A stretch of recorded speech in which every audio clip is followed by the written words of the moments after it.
Hello दोस्तों, स्वागत है आपका अपने YouTube चैनल एजे टेक पे। दोस्तों, आज हम बहुत ही इम्पोर्टेंट बारे में बात करेंगे जो स्टॉक क्रैश हो रहा है। आखिर स्टॉक क्रैश क्यों होता है और कैसे होता है और क्या क्या कारण हो सकता है स्टॉक क्रैश होने का।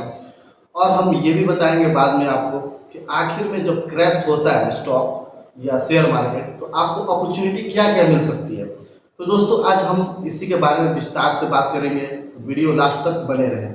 दोस्तों, फर्स्ट आता है इकोनॉमिक रीजन।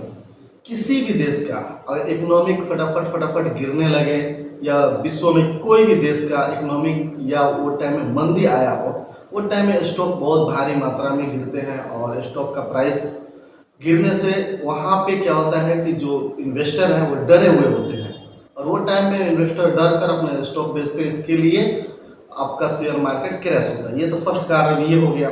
दूसरा हो गया पॉलिटिक्स का। किसी भी देश में अगर पॉलिटिक्स में अगर कुछ उथल पुथल चल रहा है या कोई भी सरकार बन रही है या आ रही है या जा रही है, वो टाइम में भी स्टॉक मार्केट में बहुत बड़ा प्रभाव पड़ता है। क्योंकि ये आदमी सोचने लगता है, जितने भी इन्वेस्टर है, छोटे इन्वेस्टर या बड़े इन्वेस्टर, ये सोचने लगते हैं कि जो नई सरकार आएगी क्या वो स्टॉक मार्केट से कुछ नियम चेंज करेगी या कुछ कंपनियों को बैन करेगी या बहुत सारे रीजन हो सकते हैं। इसके लिए अभी फिलहाल में जो अपना इंडिया का मार्केट क्रैश हुआ है, इसके कारण बताए जाते हैं कि अभी यूएस में इलेक्शन चलने वाला है।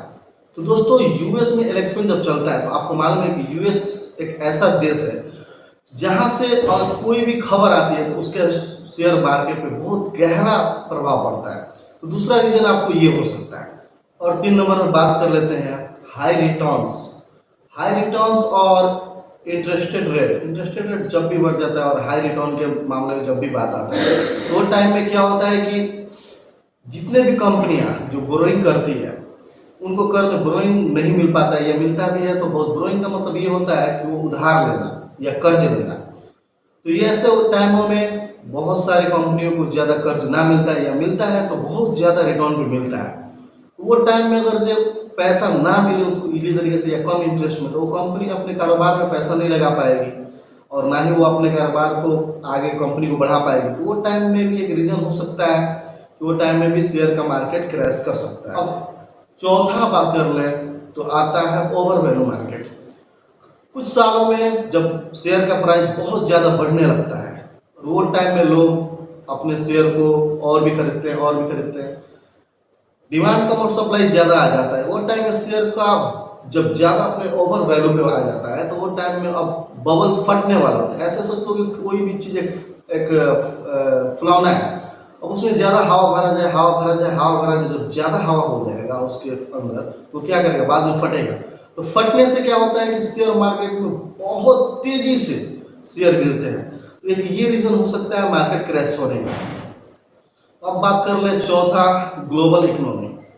मैंने आपसे पहले भी डिस्कस किया था कि कोई भी देश का और इकोनॉमिक फटाफट फटाफट फटाफट किसी भी कारण से, या तो राजनीतिक कारण या जितने भी युद्ध होते हैं या जंग होती है उसके कारण से अगर उस देश का स्थिति डाउन हो रहा है या उसका जो भी स्थिति मंदी आ रहा है उस देश में, तो इसके कारण दूसरे भी देशों के कारण शेयर मार्केट पे बहुत बड़ा प्रभाव पड़ता है। अगर वो देश इंडिया से अच्छा उसका रिलेशन है और बिजनेस मामले में भी वो अच्छा है, उससे ज़्यादा इंपोर्ट एक्सपोर्ट होता है, तो वैसे देशों की जब आर्थिक व्यवस्था गिरती है वो टाइम में भी अपने देश में शेयर मार्केट पर बहुत बड़ा असर होता है। तो ये भी कारण हो सकता है एक जो शेयर मार्केट क्रैश होने का। अब पांचवा बात कर लेते हैं तो पैनिक सेल। पैनिक सेल क्या है कि जब भी अगर शेयर का मार्केट थोड़ा भी कम होता है तो वो टाइम में इन्वेस्टर डरे हुए होते हैं और डर के मारे बहुत सारे छोटे या बड़े इन्वेस्टर क्या करते हैं, अपना स्टॉक जो भी वो होल्ड करके रखे हैं वो जल्दी जल्दी बेचने लगते हैं। तो जब उनका बेचना, जब सेलिंग ज़्यादा होने लगता है, उनका बेचना ज़्यादा होने लगता है, वो टाइम में शेयर का प्राइस लगातार गिरते गिरते रहता है। तो वो टाइम में भी एक कारण हो सकता है कि शेयर मार्केट क्रैश होने का। अब बात कर लेते हैं कि जब भी क्रैश का टाइम आता है, मार्केट क्रैश होता है, वो टाइम में हमें अपॉर्चुनिटी क्या क्या मिलती है, मतलब अवसर क्या क्या मिलते हैं। तो दोस्तों, फर्स्ट अवसर हमें ये मिलता है कि आपकी जो अच्छी कंपनियों में इन्वेस्टमेंट करने का समय होता है वो बहुत अच्छा होता है, क्योंकि वो टाइम में स्टॉक का दाम अपने पिक से बहुत नीचे गिरा हुआ होता है। वो टाइम एक सही होता है जब आप कोई भी शेयर में पैसा इन्वेस्ट करके और आप होल्ड करके आने वाले टाइमों में अच्छा रिटर्न ले सकते हैं। तो एक तो ये अपॉर्चुनिटी हो गया, और दूसरा अवसर ये हो सकता है कि जितनी भी बड़ी कंपनियां हैं या जो भी सेक्टर में आप काम या उसमें अच्छे आप देख रहे हो उसका एनालिसिस करके पहले से रखे हैं और उसका भी स्टॉक का दाम अगर कम हो गया है, बहुत सारे सेक्टर अलग अलग सेक्टर है, तो सेक्टर वाइज भी अगर आप चूज कर सकते हो, क्योंकि आपका अगर कोई भी आदमी होता है कि उसको एक सेक्टर में इन्वेस्ट करने का पहले से मौका चाहिए था, तो क्रैश के टाइम में उस सेक्टर का भी प्राइस बहुत ज़्यादा गिरा रहता है, तो वो अपने मनचाहे सेक्टर में इन्वेस्ट कर सकता है बहुत अच्छे समय में। तो अभी जो मार्केट क्रैश हुआ है ये अपॉर्चुनिटी भी लेके आता है और इन्वेस्टर के लिए डर भी लेके आता है। अब बात कर ले इसके और भी अच्छाई के बारे में, तो दोस्तों जो अगर जब अपने मार्केट पीक पे होता है वो टाइम में अगर कोई भी आप स्टॉक खरीद रहा है तो उसके बढ़ने का और रिटर्न देने का संभावना बहुत कम होती है, लेकिन जब मार्केट डरा होता है और गिरा हुआ होता है वो टाइम में आपको बहुत बड़ा अपॉर्चुनिटी होता है। अब वॉरेन बफेट भी बताते हैं कि जब मार्केट में सब लोग डरे हो तो आप डरो मत और आप ज़्यादा से ज़्यादा वो टाइम में स्टॉक को बाय करो। और जब सब लोग ज़्यादा बाय करते हो और वो बहुत ज़्यादा एग्रेसिव हो वो टाइम में आप डरो, क्योंकि कभी भी बवाल आ सकता है और फूट सकता है।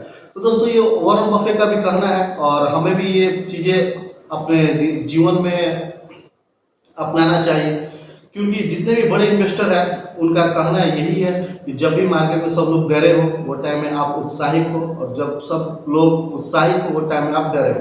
तो दोस्तों ये रहा आज के लिए। आपको वीडियो कैसा लगा और अच्छा लगा तो प्लीज़ लाइक और सब्सक्राइब जरूर